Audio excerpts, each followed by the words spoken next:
तो आइए अब हम स्टार्ट करते हैं भारतीय भवन से आयतन और पृष्ठ क्षेत्रफल। ठीक है, ये हमारा पहला क्वेश्चन है।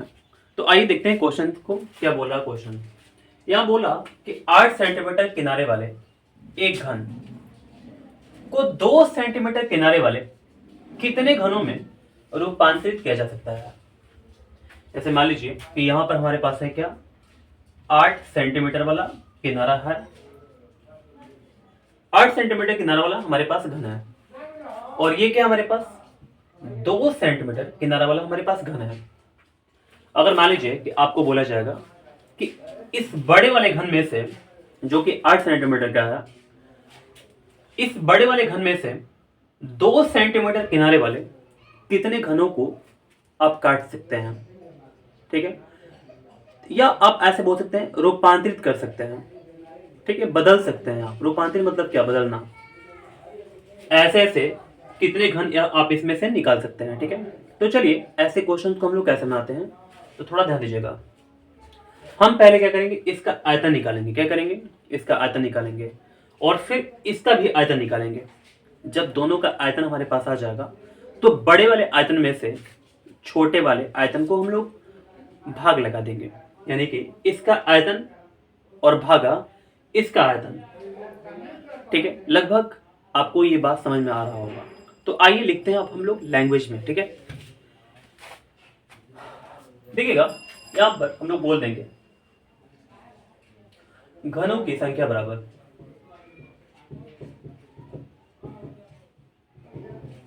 ठीक है, तो घनों की संख्या बराबर कितना हो जाएगा, 8 सेंटीमीटर किनारे वाले घन का आयतन, और बटे में क्या हो जाएगा, 2 सेंटीमीटर किनारे वाले घन का आयतन। देखिए आपको पता होगा कि जो घन का आयतन होता है वो क्या होता है, वो होता है भुजा क्यूब। ठीक है, यानी कि भुजा को लिख करके आप 3 ऊपर कर देंगे तो वो उसको बोलते हैं हम लोग भुजा क्यूब। ठीक है, तो देखिए यहां पर हम लोग बोल सकते हैं भुजा हमारे पास 8 है तो 8 का क्यूब हो जाएगा, और यहाँ पर 2 है ना, 2 का हम लोग क्या करेंगे, पावर 3 कर लेंगे। देखिए इसको सॉल्व जब कीजिएगा तो 8 गुणे 8 गुणे 8 हो जाएगा, और बटे में क्या हो जाएगा, 2 गुणे 2 गुणे 2 हो जाएगा। इसको घटाइए, 2 चौका 8, 2 दूनी का 4, और 2 एकम 2, तो हमारे पास क्या आ गया, 8 8 64। ठीक है, उम्मीद करते हैं आपको ये बात समझ में आ रहा होगा। तो ऐसे ऐसे आप इस घन में से 64 घन के टुकड़े को निकाल सकते हैं, यानी कि 64 घन में आप रूपांतरित कर सकते हैं।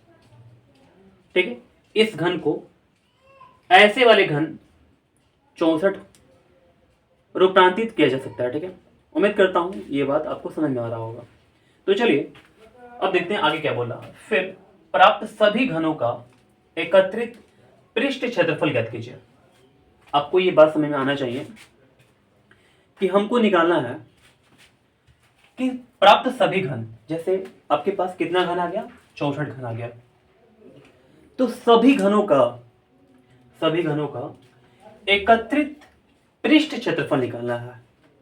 तो आप बताइए पहले कि एक घन का पृष्ठ क्षेत्रफल क्या होता है। आपको पता होना चाहिए जो पृष्ठ क्षेत्रफल होता है एक घन का, वो 6 गुणे भुजा स्क्वायर होता है।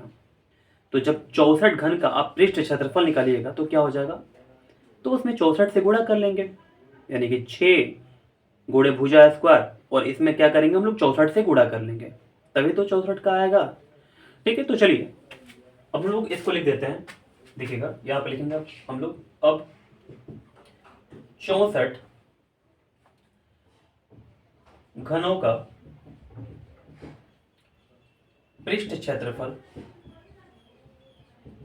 का फॉर्मूला हो जाएगा हमारे पास क्या, 64 गुणा 6a स्क्वायर। ठीक है, 6 गुणे भुजा स्क्वायर होता है, तो 64 हमारे पास हो जाएगा गुणा 6 गुणा इसका भुजा कितना हमारे पास है 2 है, 2 का स्क्वायर कर लेंगे। 64 गुणा 6 गुणा 2 दूनी कितना होता है 4, तो 6 चौका 24 और 24 में 64 से गुणा कर लेते हैं कितना आएगा 4 चौका 16 के 6 ले 4 में काटे 9, 6 चौक 24 के साथ हासिल 2, 6 के 12 2 14, 9 4 13 के 3 हासिल 1, 1500 कितना आ जाएगा 36 सेंटीमीटर स्क्वायर। ठीक है, उम्मीद करता हूं ये सब बात आपको समझ में आ रहा होगा। मैं फिर से बोलूंगा, जब भी आप क्वेश्चंस को बनाएं तो बिल्कुल आप धैर्यपूर्वक बनाएं और आपको क्वेश्चन जब तक समझ में नहीं आता है तब तक समझने का पूरा प्रयास करें। ठीक है, ओके। अब देखते हैं हम लोग क्वेश्चन नंबर 2 को। तो यहाँ पर क्वेश्चन बोला कि 4.2 सेंटीमीटर त्रिज्या का एक धातु का गोला पिघलाकर 6 सेंटीमीटर त्रिज्या वाले बेलन के रूप में ढाला जाता है, बेलन की ऊंचाई निकाले। तो देखिए, इस क्वेश्चन को बनाने के लिए पहले फिगर को समझ लीजिए आप। देखिए ध्यान से यहाँ पर, जैसे मान लीजिए कि आपके पास एक गोला ऐसे करके दिया जाता है, ठीक है, जिसकी त्रिज्या 4.2 सेंटीमीटर की है और इसको आप पिघला करके ऐसे बेलन के रूप में ढाल लेंगे, ठीक है ना, ढाल देंगे आप। तो फिर इसकी जो त्रिज्या लेना है आपको 6 सेंटीमीटर का लेना है, तो इसकी ऊंचाई आप कितना लेंगे, ये क्वेश्चन में बोल रहा हूँ। ठीक है, तो चलिए मैं आपको बताता हूँ। जब भी ऐसा करके क्वेश्चन दे आपको कि किसी चीज़ को आप पिघला रहे हैं, किसी रूप में ढाल रहे हैं, ठीक है, पिघला करके किसी रूप में ढाल रहे हैं, तो दोनों का आयतन क्या करेंगे हम लोग, दोनों का आयतन इक्वल कर देंगे। क्योंकि जिस मटेरियल से बना हुआ है इसी मटेरियल से तो आप इसको बनाएंगे। ठीक है, तो ये पहले से गोला का था और ये आपका किस में डालना है, बेलन में ढालना है आपको। ठीक है ना, तो हम लोग क्या करेंगे, दोनों का आयतन इक्वल कर देंगे। ठीक है, तो चलिए हम लोग क्या करते हैं, दोनों का आयतन हम लोग इक्वल करते हैं। हम लोग क्या क्या लिखेंगे यहाँ पर, गोला का आयतन बराबर क्या हो जाएगा, बेलन का आयतन। ठीक है, अच्छा, गोला का आयतन क्या होता है 4/3 पाई r क्यूब। तो r का वैल्यू कितना दिया हमारे पास 4.2 दिया हुआ है। ठीक है, 4.2 का पावर 3 हो जाएगा। बेलन का आयतन क्या होता है पाई, r का वैल्यू कितना दिया हुआ है 6 दिया हुआ, पाई r स्क्वायर और h हो जाएगा यहाँ पर। ठीक है, अब देखिए 4/3 पाई r का यहाँ पर पावर 3 है, तो 4.2 इंटू क्या हो जाएगा 4.2 हो जाएगा। ठीक है, इक्वल टू क्या हो जाएगा पाई इंटू 6 इंटू h। देखिए अब हम लोग क्या करेंगे, इसको कैंसिल कराएंगे, पाई से पाई कैंसिल हो जाएगा। 6 7 क्या होता है, 6 7 42 होता है, तो 0.7 आ जाएगा, क्योंकि यहाँ पर 4.2 था, ध्यान दीजिएगा थोड़ा सा। फिर 6 से घटाएंगे तो 6 7 42 होता है, 0.7 हो जाएगा। अब देखिए यहाँ पर 14 3 42 यानी कि 1.4 हो जाएगा। तो हमारे पास क्या क्या आया 4 into 0.7 into 0.7 into 1.4 equal to क्या हो गया, यहाँ पर h हो गया। देखिए ध्यान से, यहाँ पर 4 है, 4 मैंने लिख दिया, 0.7 है 0.7 लिख दिया, 0.7 है 0.7 लिख दिया, 1.4 है 1.4 लिख दिया। ठीक है, इक्वल टू क्या हो जाएगा h हो जाएगा। तो हम लोग क्या करेंगे, इसको गुणा कर लेंगे अब। ठीक है, देखिए 14 चौका क्या होता है 56 होता है, तो 5.6 हो जाएगा, क्योंकि यहाँ पर पॉइंट लगा हुआ है।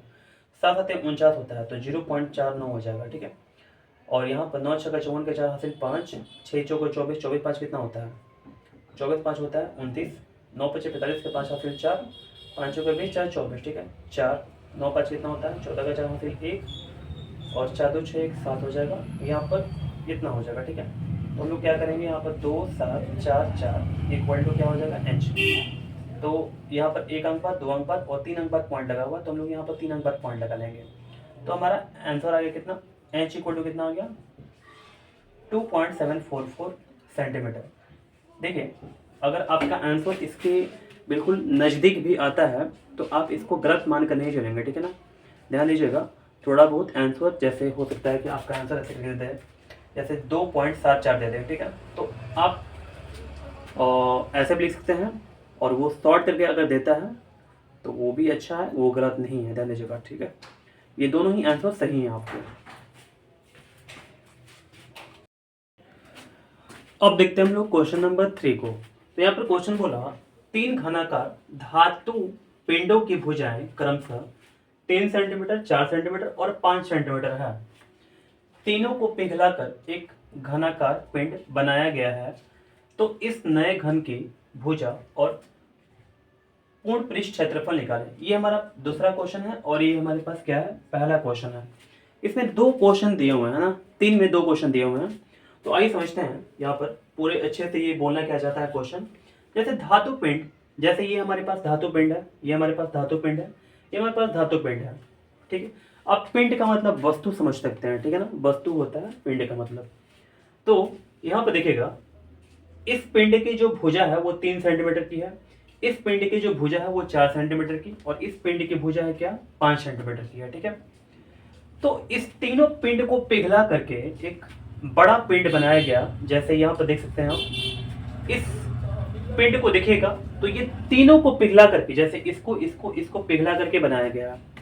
तो बोला जा रहा है हमसे कि इस पिंड की भुजा क्या होगी और इस पिंड की वक्र पृष्ठ नहीं बल्कि पूर्ण पृष्ठ का क्षेत्रफल हमको फाइंड करना है, ठीक है, निकालना है। तो आइए हम लोग अब चलते हैं, क्वेश्चन को बनाते हैं।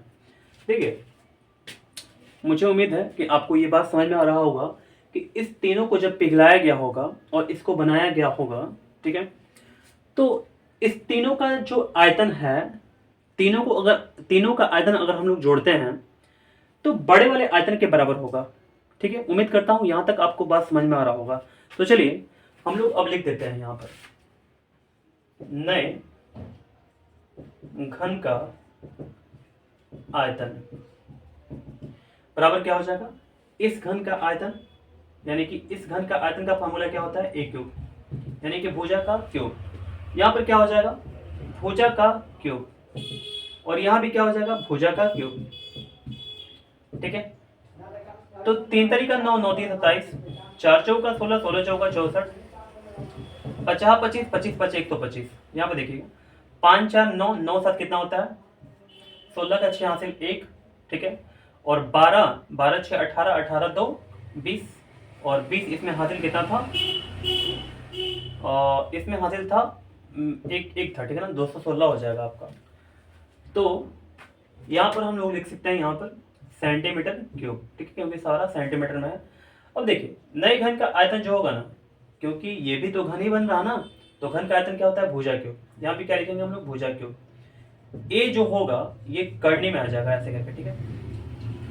आप इसको ऐसे भी लिख सकते हैं, ठीक है, लास्ट में लिखिएगा सेंटीमीटर, कोई दिक्कत नहीं है।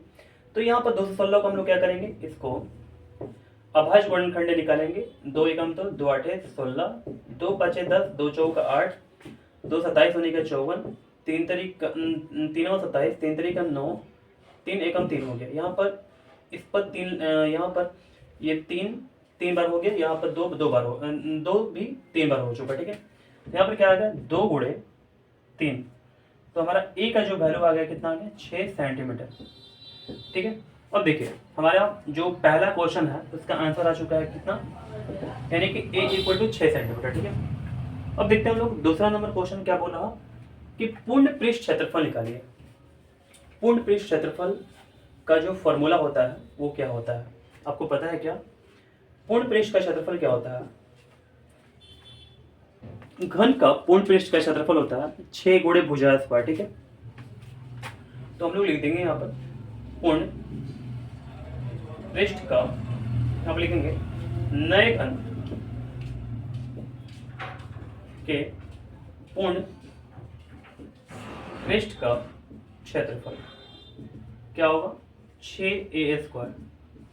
तो यहाँ पर 6 और a का वैल्यू हमारे पास क्या है, जो a का वैल्यू हमारे पास आ चुका है कितना, 6, ठीक है ना। तो 6 का स्क्वायर कर लेंगे, 6 गुणे 6 6 का 36, और 36 6 कितना होता है, 36 छक्का होता है 6 6 का 36 के 6 हासिल 2, 6 6 का 36 के 6 हासिल 3, 6 3 18, 18 3 21, यानी कि 216 सेंटीमीटर स्क्वायर। क्योंकि क्षेत्रफल जब भी आता है तो उसमें वो किस में आता है, सेंटीमीटर स्क्वायर में आता है। तो उम्मीद करता हूँ ये क्वेश्चन आपको समझ में अच्छा से आ गया होगा। आइए अब देखते हैं हम लोग क्वेश्चन नंबर 4 को। तो यहाँ पर क्वेश्चन बोल रहा कि 1.75 सेंटीमीटर व्यास और 2 मिलीमीटर मोटाई वाले कितने चांदी के सिक्के को गलाकर 5.5 centimetre by 10 centimetre by 3.5 centimetre आयाम का एक घना बनाया जा सकता है। देखिए यहाँ पर क्वेश्चन क्या बोल रहा है मैं पहले समझाता हूँ। जैसे बहुत सारे चांदी के सिक्के आपके पास हैं, उसको आप गला रहे हैं और गला करके एक ऐसी आकृति बना रहे हैं जिसकी लंबाई, चौड़ाई और ऊंचाई दी हुई है। ठीक है, घनाभ की आकृति आपको बनाने हैं, है ना, उस चांदी के सिक्कों को पिघला करके। तो आप चांदी के सिक्के को कितना पिघलाइएगा ताकि आप ऐसी संरचना बना सकें। ठीक है, तो हम लोग क्या करेंगे, देखिए हम लोग क्या करेंगे ना, इसके आयतन में इसका आयतन निकाल करके, यानी कि जो घनाभ का आयतन है उसका आयतन निकाल करके हम लोग चांदी के, जो चांदी है ना वो बेलनाकार आकृति में है। आप देख सकते हैं कि जो चांदी होती है, वो चांदी के जो सिक्के होते हैं वो कैसे होते हैं। सिक्के की अगर बात करा जाएगा तो सिक्का कैसा होता है, हमारा बेलनाकार आकृति में होता है। तो बेलनाकार आकृति में जो चांदी के सिक्के हैं उसका आयतन निकाल करके, ठीक है, यानी कि देखिए पूरा पूरा बात समझिए, इसके आयतन को निकाल करके, इसके आयतन को निकाल करके इसके आयतन में इसके आयतन से भाग देंगे। लंबा चौड़ा कहानी हो गया ना, फिर सुनिए, इसके आयतन में इसके आयतन से भाग दिया जाएगा। क्लियर, समझ में आ रहा बात? ठीक है, तो चलिए हम लोग आगे बढ़ते हैं। आप ध्यान दीजिएगा। देखिए सबसे पहले इंपॉर्टेंट बात आपको बताते हैं हम। जैसे में यहाँ पर ये मिलीमीटर दिया हुआ है ना, मिलीमीटर में दिया हुआ है, ये सेंटीमीटर में दिया हुआ है, बाकी सारा सेंटीमीटर में दिया हुआ है। तो हमारा कर्तव्य क्या बनता है कि जल्द से जल्द इसको भी हम लोग सेंटीमीटर में कन्वर्ट कर दें। ठीक है, तो चलिए हम लोग कन्वर्ट करेंगे सेंटीमीटर में। पहले क्या करते हैं हम लोग, देखते हैं यहाँ पर चांदी के सिक्कों की संख्या बराबर क्या हो जाएगा। तो देखिए हम लोग क्या करेंगे, इसका आयतन निकालेंगे, यानी कि हमारे पास क्या है 5 इंटू 5.5 इंटू 10 इंटू 3.5 बाई क्या हो जाएगा, इसका आयतन निकालेंगे, क्या होता है पाई आर स्क्वायर। आर का वैल्यू कितना हमारे पास है, देखिए यहाँ पर 1.75 है ना, तो बाई 2 कर लेंगे, क्योंकि यहाँ पर व्यास दिया हुआ है। तो हम लोग जब त्रिज्या निकालते हैं तो क्या करते हैं, 2 से भाग लगाते हैं, तो पाई आर स्क्वायर, और एच का वैल्यू हमारे पास क्या है 2 मिलीमीटर है। तो 2 मिलीमीटर को सेंटीमीटर में अगर कन्वर्ट करते हैं तो हम लोग 10 से क्या करते हैं, भाग लगाते हैं। ठीक है, तो उम्मीद करता हूँ ये सब बात आपको समझ में आ रहा होगा। अब देखते हैं आगे, यहाँ पर 5.5 हो गया इंटू 10 हो गया, 3.5 हो गया। यहाँ पर पाई की वैल्यू क्या करेंगे 22/7।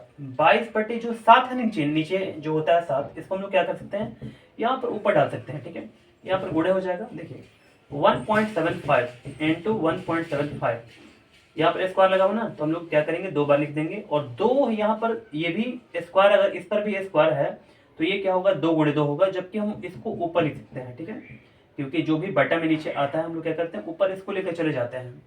यहाँ पर क्या हो जाएगा, यहाँ पर हो जाएगा आपका 2, और यहाँ पर देखिए 10 बचा हुआ ना, तो हम लोग थोड़ा सा साइड में यहाँ पे लिख सकते हैं 10 इसको। ठीक है, अब देखते हैं आगे, इसको कैंसिल कराना हमारा काम है। अब देखिएगा हम लोग इसको कैसे कैसे कैंसिल कराएंगे।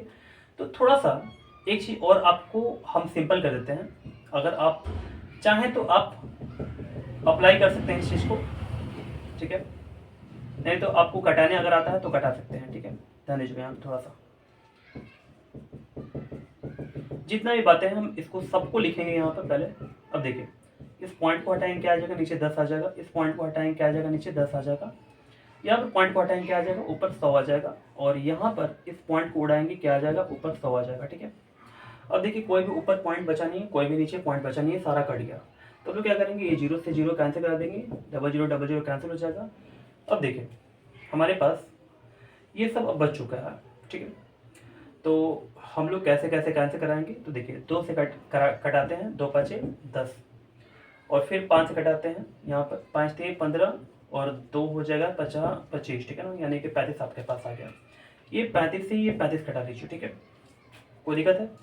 अब देखिए हमारे पास अब क्या बचा हुआ है, ये कटेगा क्या, ये कट जाएगा आपका, तो 7 दूनी का 14, और 7 5 35 हो जाएगा। ठीक है, अब यहाँ पर 25 हमारे पास आ चुका है, 25 चौका क्या हो जाएगा 100 हो जाएगा। बहुत ही कॉम्प्लिकेटेड है, थोड़ा सा कॉम्प्लिकेटेड इसको माने, आप इसको इजी मान सकते हैं, ऐसा कोई दिक्कत नहीं है। ठीक है, और देखिएगा आराम से करना पड़ता है कामों को। यहाँ पर 55 गुणे क्या हो जाएगा 10,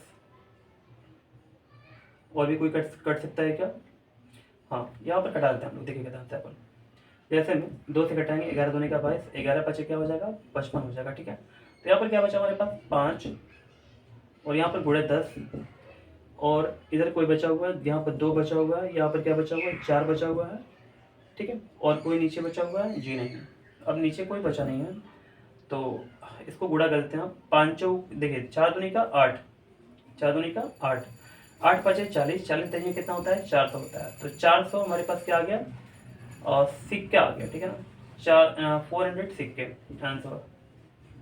उम्मीद करता हूँ ये सब बात आपको समझ में आ रहा होगा, ठीक है। आइए अब हम लोग देखते हैं क्वेश्चन नंबर 5 को। तो यहाँ पर क्वेश्चन बोल रहा कि 15 मीटर लंबे और 12 मीटर चौड़े खेत के एक कोने में 1 मीटर लंबा 2.5 मीटर चौड़ा तथा 2 मीटर गहरा गड्ढा खोदा गया है और मिट्टी को खेत के शेष भाग में एक समान रूप से फैला दिया गया है। ज्ञात कीजिए कि खेत की सतह कितनी ऊंची उठ गई है। देखिए बहुत लंबा चौड़ा क्वेश्चन है ना, अगर समझ जाइएगा तो बहुत ही आसान है ना। तो चलिए मैं आपको क्वेश्चन को समझाता हूँ, क्वेश्चन क्या कहना चाह रहा है। देखिए मान लीजिए कि आपके पास एक आयताकार खेत है, ठीक है। आयताकार खेत कैसा हो सकता है, तो देखने में बिल्कुल ऐसा हो सकता है, ठीक है। कैसा हो सकता है, बिल्कुल ऐसा करके आयताकार आपके पास खेत हो सकता है, ठीक है।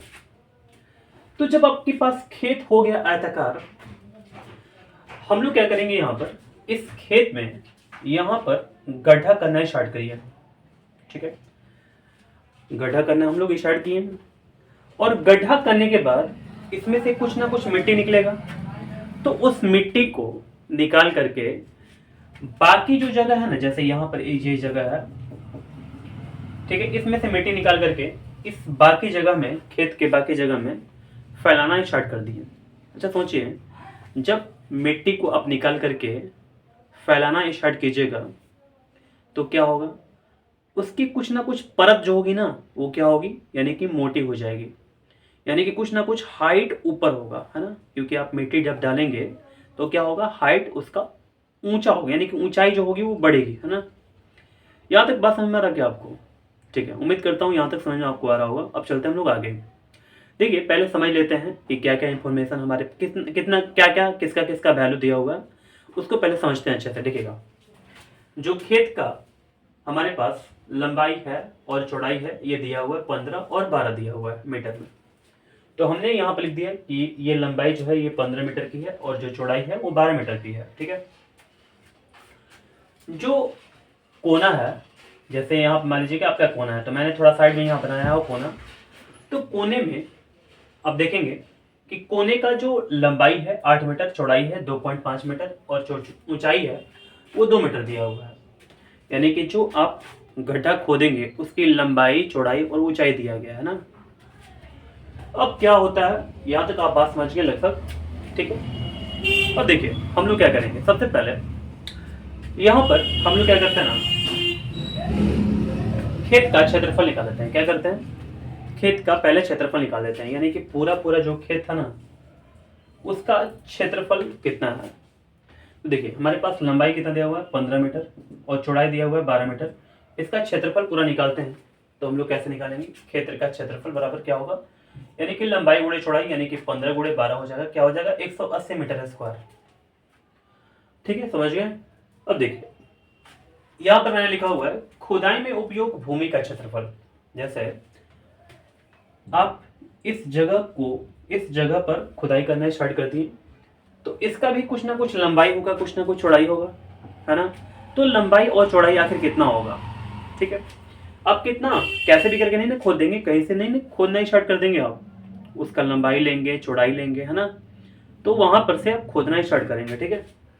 देखिए तो लंबाई अगर देखिएगा तो 8 मीटर का है और जो चौड़ाई है वो 2.5 मीटर का है, ठीक है। तो हम लोगों ने क्या कर दिया, इसका भी जो क्षेत्रफल है, जो खुदाई करने का जो जगह है उसका जो क्षेत्रफल है कितना है यहाँ पर निकाल लेंगे हम लोग, यानी कि 8 गुणे 2.5 हो जाएगा, यानी कि लंबाई गुणे चौड़ाई क्या होता है, क्षेत्रफल निकल कर आता है। तो हम लोग इसको गुणा कर लेंगे, हमारे पास 20 मीटर स्क्वायर हो जाएगा। देखिए अभी तक मैंने आपको क्या क्या समझाया इसका पूरा खेत का क्षेत्रफल निकाल दिया और खुदाई करने का जो क्षेत्रफल है, ठीक है, खुदाई जहां पर कीजिएगा उसका जो क्षेत्रफल है वो इतना आ गया, ठीक है। अब सोचिए कि जो बाकी जगह है वो कुछ ना कुछ तो बचेगा, क्योंकि खुदाई आप यहां पर कर रहे हैं, तो बाकी जगह क्या है, यहां से लेकर के यहां तक है, ठीक है। ये आपका क्या है, यानी कि बचा हुआ क्षेत्रफल है। आप इसको शेष क्षेत्रफल भी बोल सकते हैं, ठीक है ना, शेष क्षेत्रफल, शेष क्षेत्रफल समझते हैं ना, यानी कि बचे हुए भाग को हम लोग क्या कहते हैं, शेष क्षेत्रफल कहते हैं। उम्मीद करता हूँ यहाँ तक समझ में आ रहा होगा। तो हम लोग खेत के शेष जो क्षेत्रफल है उसको हम लोग निकाल देंगे। कैसे निकालेंगे, तो पूरा क्षेत्रफल में से इतना जो क्षेत्रफल है यानी खुदाई करने का, उसको क्षेत्रफल, उसके क्षेत्रफल को हम लोग घटा लेंगे, तो हमारे पास कितना आ जाएगा, 160 मीटर स्क्वायर आ जाएगा, ठीक है। यहाँ तक बात समझ गए आप। अब देखिएगा, अच्छा देखिए, अब हम लोग क्या करते हैं, जो मिट्टी का आयतन है ना, यानी कि जो मिट्टी निकाला गया है वो कितना मिट्टी है, पहले उसको देख लेते हैं हम लोग, कितना उसका मिट्टी है ना, देखिए। तो खोदा गया मिट्टी का आयतन, खोदा गया मिट्टी का आयतन क्या हो जाएगा, लंबाई गुणे चौड़ाई गुणे ऊंचाई हो जाएगा, ठीक है। क्योंकि आयतन जब भी निकलता है तो हम लोग देख रहे हैं कि यहाँ पर लंबाई चौड़ाई और ऊंचाई दिया हुआ है, तो हम लोग मानकर ऐसे करके चल सकते हैं, मानेंगे क्या होगा ही, घनाभ के आकार का होगा। कैसा होगा, घनाभ के आकार का, जो खोदेंगे हम ना, जो खुदाई होगा वो कैसा होगा, वो यानी कि घनाभ के आकार का होगा। तो घनाभ का हम लोग क्या करेंगे, आयतन निकालेंगे। तो हम लोग ऐसे करके लिख सकते हैं कि खोदा गया मिट्टी का आयतन क्या हो जाएगा, लंबाई गुणे चौड़ाई गुणे ऊंचाई, यहाँ पर कितना आ गया, 40 मीटर क्यूब आ गया। यहाँ तक समझ गए, यानी कि 8 गुणे 2.5 गुणे 2 यानी कि 40 मीटर क्यूब आ गया, ठीक है। चलिए, यहाँ तक तो समझ में आ रहा है कि मिट्टी का आयतन भी निकाल दिया गया है ना। चलिए अब हम लोग देखते हैं आगे। अच्छा, जो ऊंचाई होगा कैसे निकल कर आएगा, आपको याद होगा कि जब मैंने फॉर्मूला आपको बताया था, तो फॉर्मूले के लास्ट में मैंने बताया था कि जो हम लोग आयतन निकालते हैं, ठीक है, आयतन जब भी निकालते हैं तो ऐसे करके निकालते हैं, ठीक है। देखिए, आयतन का जो फॉर्मूला होता है, आधार का क्षेत्रफल गुणे ऊंचाई। आधार का क्षेत्रफल गुणे ऊंचाई कब लगाते हैं, जब सभी जगह से हाइट जो है ना वो बराबर मात्रा में हो। जैसे आप देखेंगे कि बेलन जो होता है उसमें ऊंचाई कैसा होता है, बिल्कुल सभी जगह से बिल्कुल एक ही बराबर होता है। लेकिन शंकु की बात करेंगे तो क्या होगा, उसमें जो ऊंचाई है वो सभी जगह बराबर नहीं रहेगा, ठीक है। चलिए, तो यहां भी खेत का जो खेत है ना, जो खेत है आपका, खेत में क्या होगा, जब मिट्टी आप डालेंगे तो क्या होगा, सभी जगह जो ऊंचाई है वो क्या होगा, हर जगह बराबर होगा। होगा कि नहीं होगा, होगा बिल्कुल। तो ऐसे करके हम लोग क्या करेंगे, खेत के शेष भाग का क्षेत्रफल, ठीक है, और गुणे ऊंचाई बराबर क्या हो जाएगा, यानी कि आयतन निकल कर आएगा, ठीक है। किस चीज का, तो पूरे मिट्टी का जो आप फैला चुके हैं उसका आयतन। तो हम लोग ऐसे भी इसको लिख सकते हैं, ध्यान दीजिएगा थोड़ा सा। देखिए, मिट्टी फैलाने के बाद खेत की सतह की ऊंचाई, तो पहले सबसे पहले क्या करेंगे, यानी कि पूरी मिट्टी का आयतन जो भी निकला हुआ है इसमें से, और क्या करेंगे, खेत के शेष भाग का क्षेत्रफल, ठीक है, खेत का जो शेष भाग का क्षेत्रफल है ना उसको हम लोग ऐसे करेंगे, यहाँ पर भाग देंगे उससे, खेत के शेष भाग के क्षेत्रफल से, ठीक है। तो देखिए, खेत मिट्टी का आयतन कितना हमारे पास है, मिट्टी का जो हमारे पास आयतन कितना हुआ है, देखिएगा ध्यान से यहाँ पर, हाँ हमारे पास 40 मीटर क्यूब आ गया। तो यहाँ पर हम लोग लिख देंगे यहाँ पर मिट्टी का आयतन। खेत के शेष भाग का क्षेत्रफल कितना आया हुआ, तो खेत के शेष भाग का क्षेत्रफल हमारे पास आया हुआ 160 मीटर स्क्वायर। दोनों को भाग लगा देंगे, 4 चौका 16 यानी कि 1/4 आ जाएगा। इसको पॉइंट में कन्वर्ट कर दीजिएगा, ऐसे ही करके आपका आंसर आएगा, ठीक है। देखिए, थोड़ा सा और समझाना चाहेंगे आपको, देखिए ध्यान से सुनिए बात को। पहले हमने भी क्या बोला, यानी कि आयतन, मिट्टी का आयतन, ठीक है। तो मिट्टी का आयतन, जो भी आप उसमें से मिट्टी निकाले उसका आयतन, क्योंकि उसी मिट्टी को आप डालेंगे ऊपर में, तो जो खेत का शेष भाग का जो क्षेत्रफल है, खेत के शेष भाग का क्षेत्रफल, और क्या हो जाएगा, गुणे ऊंचाई हो जाएगा, ठीक है। क्या हो जाएगा, ये मिट्टी के आयतन के बराबर हो जाएगा, ठीक है। फिर से बता दे रहा हूं, मिट्टी का आयतन क्या हो जाएगा, खेत के शेष भाग का क्षेत्रफल गुणे ऊंचाई। अब देखिए, क्या हम लोग ऐसे बोल सकते हैं, यहां पर ऊंचाई बराबर आयतन बटे में क्षेत्रफल। आयतन बटे में क्षेत्रफल क्या हो जाएगा, ऊंचाई के बराबर हो जाएगा, ठीक है। आयतन बटे में क्षेत्रफल क्या होगा, ऊंचाई के बराबर हो जाएगा। तो यहाँ पर क्या लिखा गया, मिट्टी का आयतन, यानी कि ये भी क्या है, मिट्टी का आयतन, और खेस के शेष भाग का क्षेत्रफल, तो क्षेत्रफल यानी कि खेस के शेष भाग का क्षेत्रफल बराबर क्या आ जाएगा, ऊंचाई। तो देखिए यहाँ पर क्या आया हुआ, ऊंचाई आया हुआ। तो अब तक मैंने सारी बातों को आपको तोड़ तोड़ के बता दिया, लगभग आप समझ गए होंगे, उम्मीद करता हूँ यही मैं। ठीक है, ओके।